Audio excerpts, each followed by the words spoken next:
सवालों का सिलसिला शुरू हो उससे पहले स्वामी प्रसाद मौर्य साहब, आपका ताज तक का सफर ठीक रहा?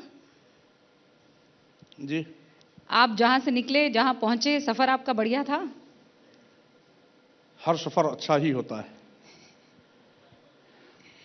स्वामी सनातनी नाम, प्रसाद सनातनी नाम, मौर्य सनातनी नाम, लेकिन बयान सनातन के विरोध में बहुत नाइंसाफी है।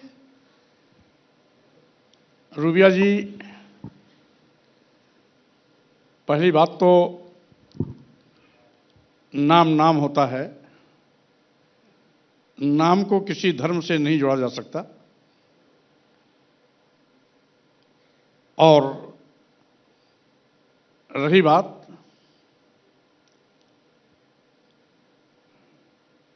मैं विवाद पैदा नहीं करता, बल्कि विवाद की समस्या का रास्ता निकालने की कोशिश करता हूं। इसलिए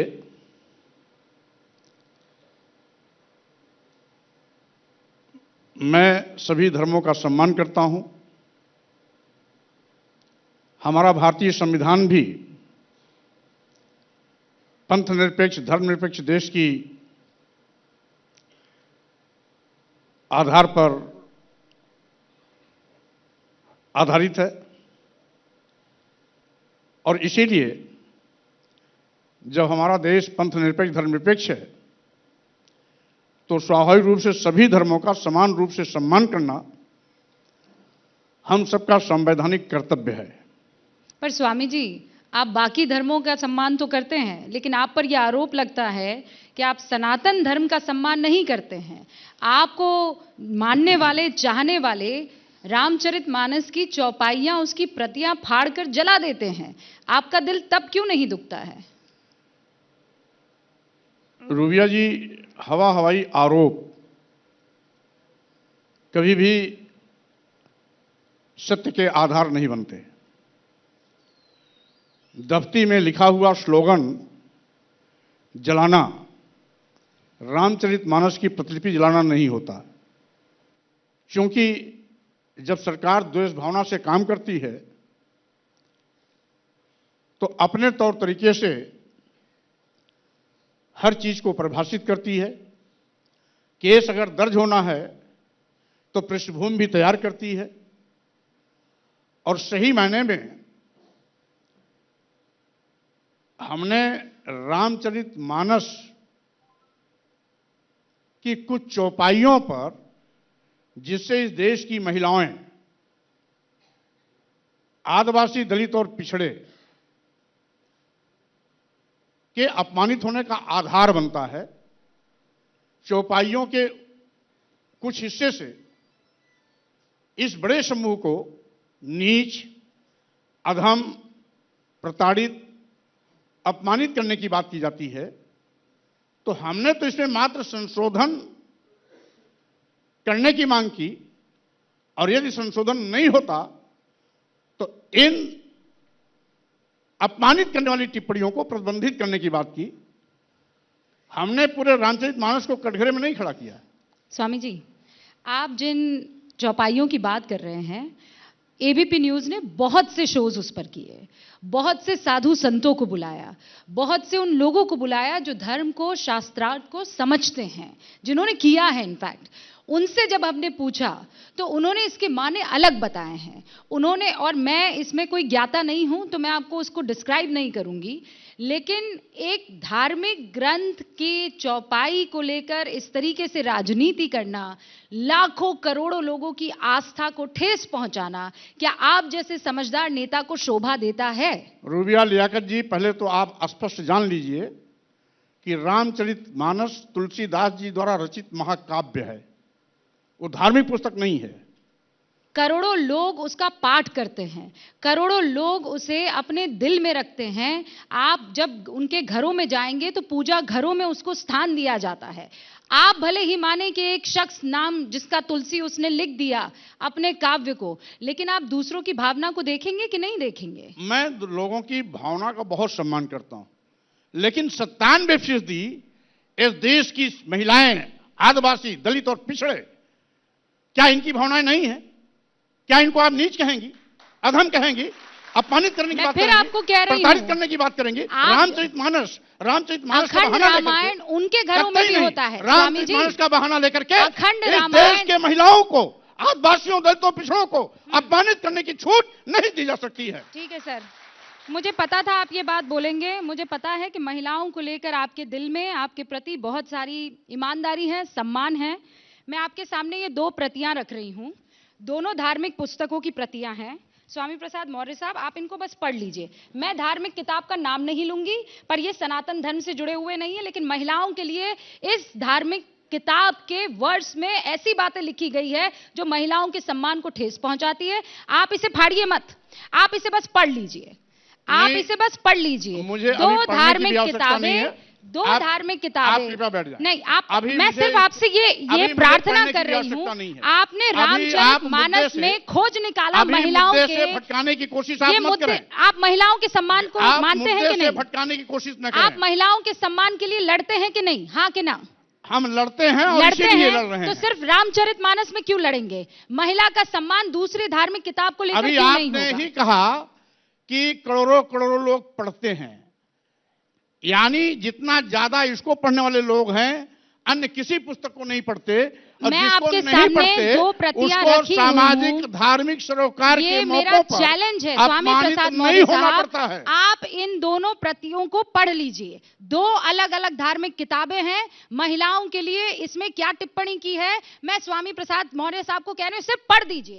देश के सामने बस पढ़ दीजिए और कुछ मत कीजिए। हम आपकी केवल किताब पढ़ेंगे, हम आपकी लिखी लाइनों को नहीं पढ़ेंगे। नहीं, ये किताब है, उसमें मैं पूरा लिख कर लाई हूँ। कौन सी धार्मिक किताब है? ये मेरी किताब नहीं है। आप जब पुस्तक देंगी तब हम पढ़ेंगे। ये मेरी किताब नहीं है, ये पन्ने मैं धार्मिक किताबों के आपकी सुविधा के लिए लेकर आई हूं। आप विषय को विषयांतर करना चाहती हैं। हमारे देश में नवरात्रि का एक सीजन आता है जिसमें नारी शक्ति की देवियों के रूप में पूजा होती है। ऐसी हालात में अगर महिला को कोई प्रताड़ित करने की बात करता है, मारने पीटने की बात करता है, नीच से भी नीच होने की बात करता है, तो शर्म भर ऐसे धर्म के ठेकेदार जो आद धर्म की आड़ में महिलाओं को अपमानित करते हैं, आदिवासियों, दलितों, पिछड़ों को नीच धर्म कहते हैं, हम समझते हैं ये सड़ी गली मानसिकता है। मैं इसका विरोध करता हूं, आगे भी करता रहूंगा। मेरी बात सुनिए आप। अभी योगी आदित्यनाथ इस मंच पर आए थे, उन्होंने कहा कि आपसे विकास देखा नहीं जा रहा है और इसीलिए ये मुद्दा आप लेकर आए हैं।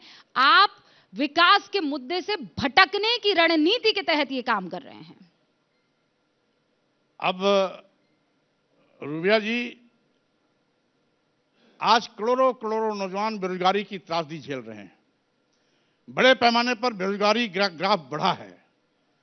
महंगाई से किसान और गरीब मजदूर सबकी कमर टूट गई है। जीएसटी लघु एवं मध्यम व्यापारियों को शोषण का माध्यम बन गई है। आज विकास काम ठप हैं और साथ ही साथ ये पहली सरकार है, ये पहली सरकार है आजादी के बाद जो सरकारी विभाग, सरकारी संपत्तियों को निजी हाथों में कौड़ियों के भाव बेच रही है। अरे सरकारी विभाग जब निजी हाथों में चले जाएंगे तो बेरोजगार नौजवानों को आज नहीं, कभी नहीं सरकारी नौकरी मिलेगी। सरकारी नौकरी से हमेशा हमेशा के लिए महरूम हो जाएंगे। या यही विकास है? ये इस तरह से ग्लोबल समिट पहली बार नहीं हो रहा है। मैं भी सरकार में था, 3-4 बार वहां फिर ग्लोबल समिट हुए थे। ग्लोबल समिट दोबारा हो रहा है, 3 बार इन्वेस्टमेंट समिट हुए थे। आज जब तक उद्योग जमीन पर नहीं दिखाई पड़ता, उन उद्योगों से नौजवानों को रोजगार नहीं मिलता, तब तक विकास बेमानी है। स्वामी प्रसाद मौर्य साहब, विपक्ष जो है और इस केस में आपके जो विपक्षी विरोधी हैं वो आप पर यह आरोप लगाते हैं। तो एक बिहार में थे पासवान साहब जो मौसम वैज्ञानिक थे, एक यहाँ उत्तर प्रदेश के मौसम वैज्ञानिक हैं, राजनीतिक मौसम वैज्ञानिक, जिनको पहले से पता लग जाता है कि कौन सी सरकार आने वाली है और वो फौरन उनके साथ जाकर दिल भी मिला लेते हैं, हाथ भी मिला लेते हैं। हालांकि पिछली बार थोड़ी गड़बड़ी हो गई थी। मेरी 40 साल की राजनीति में लगभग 25 साल विपक्ष में बीते हैं। 30 साल, 40 साल की राजनीति में लगभग 25-28 साल विपक्ष में बीते हैं। सत्ता की शुरुआत बहुजन समाज पार्टी से हुई है। यह इत्तेफाक है कि भूले बिसरे बीजेपी में भी चला गया था मैं। ये भूले बिसरे कैसे हुआ था ऐसा? और नहीं, पहले बताइए, आज जब समाजवादी हृदय पार्टी में परिवर्तन हूं, कैसे हुआ? नहीं, आप पहले जो उत्तर पूछिए, पहले उसका उत्तर तो दीजिए। हाँ, आज जब मैं समाजवादी पार्टी में हूं, तो जब समाजवादी पार्टी में गया तब भी विपक्ष में थे, आज भी विपक्ष में हैं। इसलिए मलाई खाने वाले लोग कुछ और हैं, विचारों की राजनीति करने वाले कुछ और हैं, जिसमें स्वामी प्रसाद मौर्य भी नहीं, पर खड़े स्वामी हैं। जी ऐसे तो दिल पर हाथ रखिए। आप अचानक बीजेपी का दामन छोड़कर इसलिए समाजवादी पार्टी के पास चले गए थे क्योंकि आपको लगा था अखिलेश जी का सोशल इंजीनियरिंग काम आ जाएगी, वो सत्ता में आ जाएंगे। आपने शायद देखा नहीं कि मैं किस मुद्दे पर छोड़ा था। भारतीय जनता पार्टी ने संविधान की कसम खाई है, संविधान के द्वारा प्रदत्त आरक्षण की व्यवस्था, जिससे अनुसूचित जाति, अनुसूचित जनजाति, पिछड़े वर्गों को आरक्षण मिलता है। जब से भाजपा सरकार आई है, सारा का सारा आरक्षण अजगर की तरह निकल गई है। आज सारे हक दलितों, पिछड़ों के सम्मान के साथ खिलवाड़ कर रही है। आरक्षण खत्म किया जा रहा है, संविधान की धज्जियां उड़ाई जा रही हैं। इसलिए इन बिंदुओं पर मैंने भाजपा छोड़ा था। हिंदू के नाम पर केवल आदिवासियों, दलितों और पिछड़ों को चुनाव के लिए कहा जाता है हिंदू हिंदू हिंदू, और जब हिंदू के नाम पर सरकार बना लेते हैं तो इन्हीं आदिवासियों, दलितों, पिछड़ों के आरक्षण को खत्म करने का दुस्साहस करती है यह भाजपा सरकार। अच्छा। ये दुश्मन है। हाँ। दलितों की, आदिवासियों की, पिछड़ों की, उनके मान सम्मान को खोती है, संविधान के अधिकार को छीनती है, मौर्य और साहब, संवैधानिक पदों मौर्य साहब याद दिला दूं आपको कि शिखर सम्मेलन है, वो सामने आपके समर्थक बहुत बैठे हुए हैं, लेकिन ये रैली नहीं है। मैं सिर्फ याद दिला रही हूं आपको। मैं कह रही हूं, आपने कहा कि बीजेपी जो है वो पिछड़ों के साथ नहीं है, वो महिलाओं के साथ नहीं है, वो विकास के साथ नहीं है। आपकी बेटी क्या बीजेपी में अभी भी है? अब ये सवाल तो आपको बेटी से पूछना चाहिए। क्यों सर, आपकी बेटी है ना वो? इस समय वो बीजेपी की सांसद, सवाल उससे पूछना चाहिए आपको। नहीं, मैं इसलिए पूछ रही हूं कि मेरे पिता, मैं इस समय अगर समाजवादी किसी पार्टी की में हूं, मुखालिफत समाजवादी पार्टी करेंगे, के विषय में बात करिए। नहीं, मैं करूंगी, लेकिन है तो आपकी बेटी ही ना, वो भी पिछड़े वर्ग से ही ताल्लुक रखती है ना।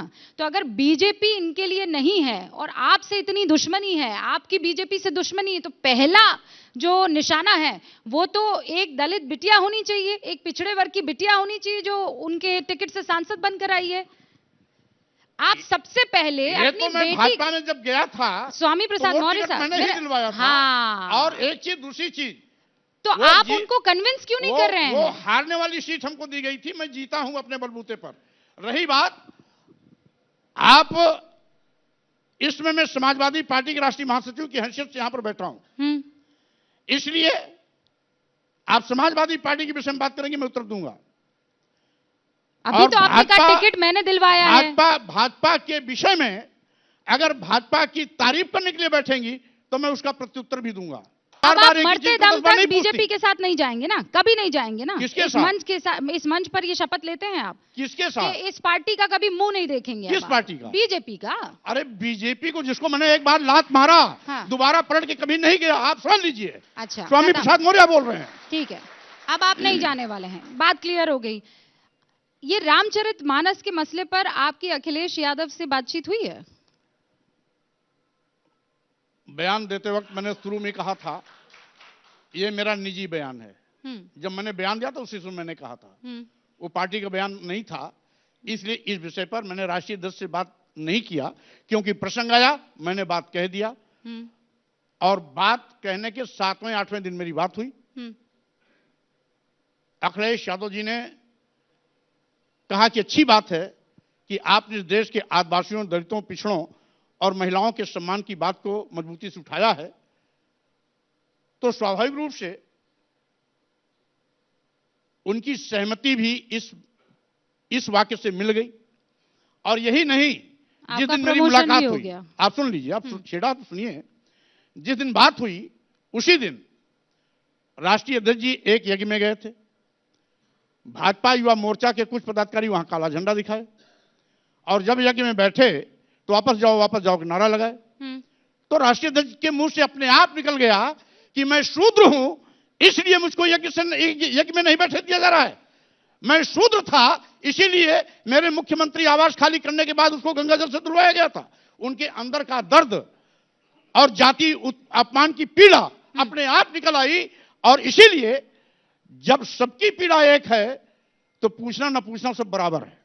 नहीं, तो आपने मुझे कंफ्यूज कर दिया। आपने कहा ये आपका निजी बयान है, फिर आपने कहा अखिलेश यादव ने उसका समर्थन किया। 8 दिन बाद। तो अब ये 8 दिन बाद समर्थन कर दिया। 8 दिन बाद। तो अब ये पार्टी का बयान है। अब जब उन्होंने खुद कह दिया कि मैं शूद्र हूं, इसलिए मुझको भारतीय युवा मोर्चा के लोग हमको यज्ञ में नहीं बैठने दे रहे हैं, मैं शूद्र हूं इसीलिए मुख्यमंत्री आवास खाली करने के बाद भाजपा के लोगों ने उसको गंगा जल से धुलवाया था। और यही नहीं, जाति अपमान की पीड़ा बड़े बड़े नेताओं को झेलनी पड़ी है। अगर वो यहां के चातुर्वर्ण शूद्र में पैदा हुए, बाबा साहब डॉक्टर अंबेडकर को संविधान लागू होने के बाद 1956 में बौद्ध धर्म दीक्षा लेना पड़ा। क्यों? इसीलिए कि विश्व के सबसे बड़े विद्वान होने के बावजूद भी जब भारत आते हैं तो जातीय उत्पीड़न का शिकार पग पग पर उनको होना पड़ता है। यही नहीं, बाबू जगजीवन राम जी अपने समय के चोटी के नेता थे, देश के उप प्रधानमंत्री के रूप में वाराणसी में संपूर्णानंद मूर्ति का अनावरण करने गए थे, और जैसे वहां से हटे वहां के पंडों ने उसको गंगा से धोया। क्यों? इसलिए कि बाबू जगजीवन राम जी दलित समाज में पैदा हुए थे। नहीं, स्वामी प्रसाद मौर्य साहब, ये 2 दिन पहले द्रौपदी मुर्मू जो है काशी विश्वनाथ की पूजा उन्होंने की है। मोदी जी खुद पिछड़े वर्ग से आते हैं और फिर भी आपको लग रहा है कि देश में अभी भी उनके साथ अन्याय हो रहा है। तो उस लड़ाई में आपके साथ पूरा देश है, आपके समर्थक है और हम भी हैं। बहुत बहुत शुक्रिया सर, आप आए, हमसे बातचीत की। लेकिन उत्तर ये भी लीजिए, मोदी जी पिछड़े जरूर हैं। 340 आईएएस लिटिल इंटी वाले गिनती में 340 आईएएस में एक भी पिछड़ा नहीं है। तो ये पिछड़े का चेहरा लगा करके पिछड़ों के वोट लेने के लिए ये केवल धोखा है। और पिछड़ा अगर होते तो 340 आईएएस जो लिटिल इंडी के नाम बनाए गए उसमें भी आदिवासी होता, दलित होता, पिछड़ा होता, एक भी नहीं है। इसका मतलब मोदी जी का एक मुखौटा है, इसके सिवा कुछ नहीं। बहुत बहुत शुक्रिया। लेकिन ये सहूलत के हिसाब से जो आपने टिप्पणी की है वो राजनीतिक पहलू मैं जरूर सामने उठाऊंगी। लेकिन बहुत बहुत शुक्रिया स्वामी प्रसाद मौर्य साहब हमारे साथ जुड़ने के लिए। क्या मजबूरी है मेरी, बताइए। मैं अभी आपको बताती हूँ कि मैंने ओए होए होए होए नमकीन के चटकारे लेते हुए टकटकी मार के डिबेट शो को पॉज रिपीट कर करके देख रहे हैं जोगिंदर जी। इनकी तरह आप भी देखें अपनी फेवरेट डिबेट्स को रिपीट कर और डाउनलोड कीजिए एबीपी लाइव ऐप अपने स्मार्ट टीवी पर।